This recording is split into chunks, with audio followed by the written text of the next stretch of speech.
Morning Sensex 20 పాయింట్లు తగ్గింది. Nifty కూడా 3 పాయింట్లు తగ్గింది. కార్నల్ నాస్డాక్ తగ్గింది. డోజన్స్ తగ్గింది. FTSE 100 పెరిగింది. డాక్స్ పెరిగింది. తర్వాత షంషై తగ్గింది. నికాయ్ కూడా పెరిగింది.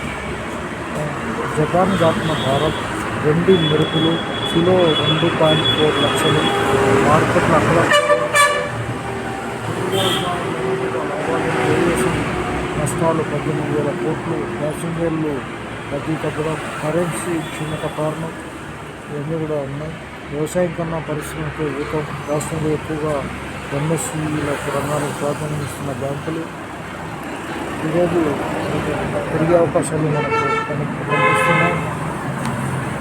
వ్యవసాయం కన్నా పరిశ్రమలోనూ ప్రైవేట్ రంగంలోనూ రిజర్వేషన్ సాధించుకోవాలి. డాక్టర్ విశారదన్ మహారాజు జేఎస్సీ నూతన కార్యవర్గ ఎన్నిక. తాగడానికి డబ్బులు, ఇక్కడ కార్లు కనిపిస్తున్నాయి. కమర్షియల్కు సంబంధించింది. కమర్షియల్ మొబిలిటీ విభాగంలో ఎంపీ 2 కార్లు ఆవిష్కరణ. నమస్తే, థ్యాంక్ యూ.